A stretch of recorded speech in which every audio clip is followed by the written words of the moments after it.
ಕುಡಿ. ಏನು ಕಿಂಡಲ್ ಮಾಡ್ತಾ ಇದ್ದೀರಾ? ಮತ್ತೆ ನೀನ್ ಅವ್ರಿಬ್ರ ಬಗ್ಗೆ ಯೋಚನೆ ಮಾಡ್ತಾ ಕೂತ್ಕೊಂಡ್ರೆ ಪ್ರಯೋಜನ ಇಲ್ಲ ಜಯ. ನೀನ್ ಬಂದಾಗ್ಲೇ ಅವ್ರಿಬ್ರನ್ನ ದೂರ ಮಾಡೋದಕ್ಕೆ ಸೀರಿಯಸ್ ಆಗಿ ಪ್ರಯತ್ನ ಪಟ್ಟಿದ್ದಿದ್ರೆ ಇಷ್ಟೊತ್ತಿಗಾಗ್ಲೇ ಅಗಸ್ತ್ಯ ನಿನ್ ಕಡೆ ಸ್ವಲ್ಪನಾದ್ರೂ ವಾಲಿರ್ತಿದ್ದ. ಓ ಹೌದಾ?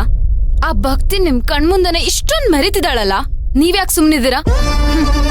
ಅವಳು ಬಂದಿದ್ದು ಅಲ್ದೆ ಈಗ ಅವ್ರ ಅಣ್ಣನ್ನ ಡ್ರೈವರ್ ಆಗಿ ಸೇರಿಸ್ಕೊಂಡಿದ್ದೀರಾ.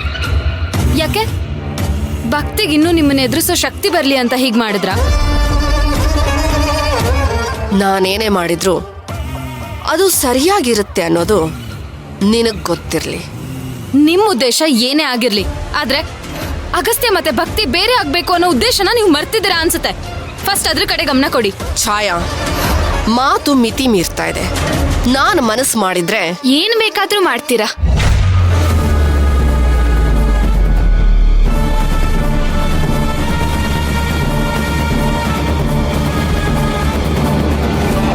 ಹೌದು ಚಿಕ್ಕತ್ತೆ, ಅದು ಗೊತ್ತಿರೋ ವಿಷಯನೇ. ನೀವ್ ಮನ್ಸ್ ಮಾಡಿದ್ರೆ ಏನ್ ಬೇಕಾದ್ರೂ ಮಾಡ್ತೀರಾ.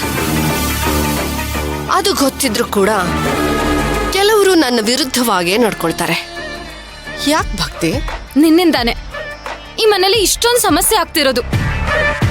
ಅಗಸ್ತ್ಯನ ಎಲೆಕ್ಷನ್ ನಿಲ್ಸೋದಕ್ಕೆ ತುದಿಗಾಲಲ್ಲಿ ನಿಂತಿದೀಯ ಅಲ್ವಾ? ಇದರಿಂದ ದಾಮಿನಿ ಅಕ್ಕನಿಗೆ ಎಂಥ ಅವಮಾನ ಆಗತ್ತೆ ಅನ್ನೋದು ಗೊತ್ತಿದ್ದೂನು ನೀನು ಸ್ವಾರ್ಥಕ್ಕೆ ನಿನ್ನ ಗಂಡನ್ನ ಬಳಸ್ಕೊಳ್ತಾ ಇದೀಯಾ ಅಲ್ವಾ? ಅಗಸ್ತ್ಯನ್ ಜೊತೆ ಯಾವಾಗ್ಲೂ ಅಂಟ್ಕೊಂಡೇ ಇರ್ತೀಯ ಅಲ್ಲ?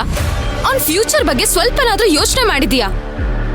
ತಾಳಿ ಕಟ್ಟಿಸ್ಕೊಂಡ್ ಮಾತ್ರಕ್ಕೆ ಹೆಂಡತಿ ಆಗಲ್ಲ, ಹಾಗೆ ಯೋಚನೆ ಮಾಡ್ಬೇಕು.